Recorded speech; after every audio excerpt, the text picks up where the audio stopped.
dari Kirana. Markus 1 ayat 35. Pagi-pagi benar, waktu hari masih gelap, ia bangun dan pergi keluar. Ia pergi ke tempat yang sunyi dan berdoa di sana. Kalau ikut teladan Yesus, kan pagi-pagi sekali saat teduh. Tapi kalau saya tipe nggak bisa bangun pagi atau bukan morning person, gimana pendeta? Terima kasih untuk pertanyaan ini. Apa yang Alkitab katakan tentang berdoa? Kita mulailah dengan kehidupan Yesus.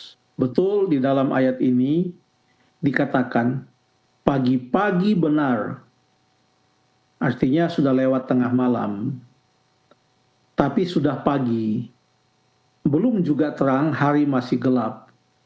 Dia bangun dan pergi keluar, ia pergi ke tempat yang sunyi dan berdoa di sana. Ini adalah kebiasaan Yesus. Tetapi dia tidak hanya berdoa pagi-pagi saja. Kita ambil contoh. Kita buka di dalam Matius pasal yang ke-14. Ambil contoh lain ya. Matius 14 kita mau baca ayat yang ke-23. Matius 14 ayat yang ke-23. Bunyinya demikian. Dan setelah orang banyak itu disuruhnya pulang, Yesus naik ke atas bukit untuk berdoa seorang diri. Ketika hari sudah malam, ia sendirian di situ. Terima kasih. Itu ayat yang ke-23 ya. Dia naik ke atas gunung untuk apa katanya? Berdoa. Berdoa seorang diri. Dia untuk berdoa. Kapan itu dia naik ke atas gunung untuk berdoa? Apakah itu pagi-pagi benar, pada waktu hari masih gelap, atau bagaimana? Malam. Bagaimana cara kita ketahui? Kita baca cerita sebelumnya. Yesus memberikan makan 5.000 orang. Pada saat kapan dia memberikan makan 5.000 orang? Pada saat sore, hari sudah hampir gelap. Dari mana kita tahu? Coba kita baca di ayat yang kita baca ayat yang ke-15. Menjelang malam, murid-muridnya datang kepadanya dan berkata, tempat ini sunyi dan hari sudah mulai malam. Suruhlah orang banyak itu pergi supaya mereka dapat membeli makanan di desa-desa. Terima kasih. Jadi belum malam, tapi menjelang malam. Hari sudah mulai malam. Disitulah terjadi mujizat Yesus memberikan makan 5.000 orang, hanya laki-laki yang dihitung itu, dengan 5 ketul roti dan 2 ekor ikan. Ayat 22 mengatakan, sesudah itu, artinya sesudah peristiwa itu, masih pada hari yang sama, Yesus segera memerintahkan murid-muridnya naik ke perahu mendahuluinya ke seberang. Sementara ia menyuruh orang banyak pulang. Jadi mereka pulang itu, hari sudah mulai malam, pulang mereka, habis makan. Murid-murid disuruh pergi. Lalu ayat 23 itu yang kita baca tadi. Setelah orang banyak itu disuruhnya pulang, kemana Yesus? Yesus naik ke atas bukit untuk berdoa seorang diri. Jadi berdoanya kapan ini? Apakah pagi-pagi benar waktu hari masih gelap, atau kapan dia berdoa ini? Hari sudah Jeff. malam. Hari sudah malam, pendeta. Iya. Ketika Waktu malam. dia berdoa ini, hari sudah malam. Ketika hari sudah malam, ia sendirian di situ. Jadi waktu dia naik berdoa belum tengah malam, apalagi pagi. Karena baru saja orang-orang banyak yang makan roti sampai kenyang, sisa 12 bakul itu baru pulang. Dia naik lalu berdoa. Jadi Yesus bukan hanya berdoa pagi-pagi benar. Dia bisa berdoa juga sore-sore atau hari malam. Bahkan dia bisa berdoa juga semalam suntuk. Pada waktu Tuhan Yesus mengajar murid-muridnya untuk berdoa, apa yang Tuhan Yesus tekankan di sana. Mari kita baca di dalam Matius pasal yang ke-6. Matius pasal yang ke-6, mulai ayat yang ke-5. Matius pasal yang ke-6, kita lihat Ayat mulai ke-5. ayat yang ke-5. Dan apabila kamu berdoa, janganlah berdoa seperti orang munafik. Mereka suka mengucapkan doanya dengan berdiri dalam rumah-rumah mereka mengucapkan doanya dengan berdiri dalam rumah-rumah ibadat dan pada tikungan-tikungan jalan raya supaya mereka dilihat orang. Aku berkata kepadamu, sesungguhnya mereka sudah mendapat upahnya. Baca terus. Tetapi jika engkau berdoa, masuklah ke dalam kamarmu, tutuplah pintu dan berdoalah kepada Bapamu yang ada di tempat tersembunyi. Maka Bapamu yang melihat yang tersembunyi akan membalasnya kepadamu. Lagi pula, dalam doamu itu, janganlah kamu bertele-tele seperti kebiasaan orang yang tidak mengenal Allah. Mereka menyangka bahwa karena banyaknya kata-kata doanya akan dikabulkan. Jadi, Terima kasih. Sampai di situ dulu, sebelum kita masuk kepada isi doa itu.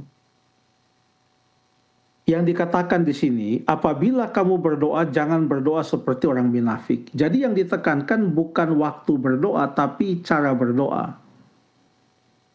Dalam ajaran Yesus tentang doa. Lalu kemudian, dia katakan, jangan seperti mereka yang berdoa supaya mereka dipuji-puji oleh orang. Itu orang-orang Farisi, ahli-ahli Taurat, pemimpin-pemimpin agama Yahudi di zaman Yesus.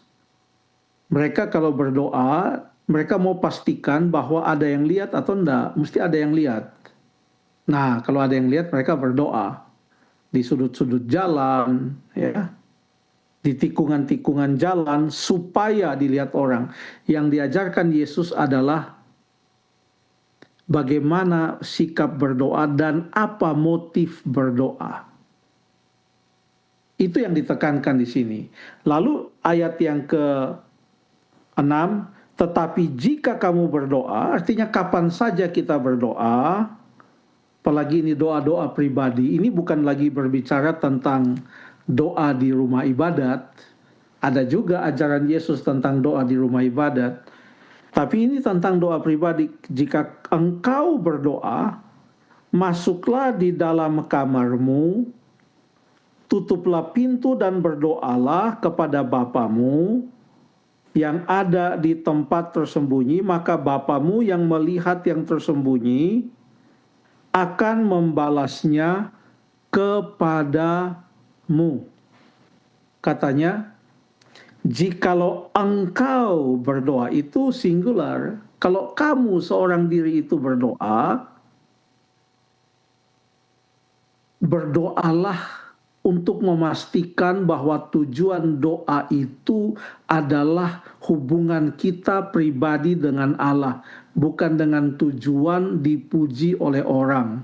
Itu yang Yesus katakan dalam Matius pasal 6. Sekali lagi di Matius 6, yang Yesus tekankan bukan waktunya, tetapi sikap, motif, dan tujuan-tujuan di dalam berdoa. Tapi bagaimana, apakah memang Yesus tidak menekankan waktu untuk berdoa? Kapan kalau begitu kita berdoa? Baca Lukas pasal yang ke-18. Ayat 1. Lukas pasal yang ke-18 ayat 1. Lukas 18 ayat 1. Yesus mengatakan suatu perumpamaan kepada mereka untuk menegaskan bahwa mereka harus selalu berdoa dengan tidak jemu-jemu. Jadi perumpamaan yang sedang disampaikan itu pelajarannya ada di ayat 1.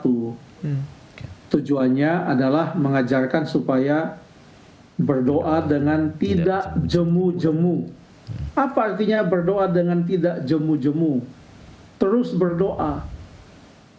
Jangan pernah hidup kita itu tanpa doa. Kalau di dalam 1 Tesalonika pasal yang kelima, coba kita buka 1 Tesalonika pasal yang kelima, itu disebutkan di sana, bentar ya, kita buka, ayat yang ke-17. Ayat yang ke-17. Tetaplah berdoa. Atau berdoalah senantiasa, unceasingly. Tetaplah berdoa. Ya. Jadi doa itu ternyata diajarkan kepada kita di dalam Alkitab. Doa itu bukan sebuah event. Doa itu bukan sebuah peristiwa. Tapi doa itu adalah merupakan gaya hidup. Doa itu adalah bukan sebuah peristiwa, tapi sebuah pola hidup. Di mana kita terus berdoa, karena tanpa doa kita tidak bisa bergantung pada kekuatan diri kita sendiri. Ya. Selalu berdoa. Yesus katakan berdoalah supaya kamu jangan jatuh ke dalam pencobaan. Bagus juga kalau kita menentukan waktu-waktu berdoa supaya kita mempunyai pola hidup. Walaupun tidak disebutkan di dalam Alkitab kapan waktu itu. Tetapi Alkitab menganjurkan agar hidup kita itu teratur. 1 Korintus pasal yang ke-14, agar hidup kita itu teratur. Apakah ada contoh orang yang mempunyai waktu-waktu untuk berdoa? Ada. Mari kita buka di dalam kitab Daniel pasal yang ke-6. Ayat yang ke-11. Daniel pasal yang ke-6, ayat yang ke-11. Daniel 6 ayat yang ke-11. Demi didengar Daniel bahwa surat perintah itu telah dibuat, pergilah ia ke rumahnya. Dalam kamar atasnya ada tingkap-tingkap yang terbuka ke arah Yerusalem. 3 kali sehari ia berlutut, berdoa, serta memuji Allahnya seperti yang biasa dilakukannya. Itulah kebiasaan dia. Seperti yang biasa dilakukannya. Setiap hari dia 3 kali sehari. 3 kali sehari. Ya. Jadi Alkitab mengajarkan kita untuk berdoa senantiasa, bahwa doa itu bukan event atau sebuah program atau sebuah peristiwa, tapi doa itu adalah merupakan nafas hidup, pola hidup, gaya hidup umat-umat Tuhan sebagaimana yang Alkitab ajarkan. Jadi kepada saudari Kirana yang bertanya pertanyaan ini, pilihlah waktu yang baik untuk berdoa. Kalau tidak bisa bangun pagi-pagi, pilihlah waktu yang baik untuk berdoa. Setelah bangun, mandi dulu, lalu kemudian berdoa, supaya pada waktu berdoa betul-betul kita bisa berdoa dengan baik. Ya. Lalu kemudian, kalaupun kita tidak bertelut untuk berdoa, kalaupun kita tidak masuk ke dalam kamar bertelut lalu mengucapkan doa kita, karena doa itu adalah pola hidup, maka dimanapun kita berada, selalu kita bergantung kepada Tuhan. Dalam hati kita, kita bersyukur kepadanya, dalam hati kita, kita memuji dia, dalam hati kita, kita menyerahkan hidup kita kepadanya. Itulah doa.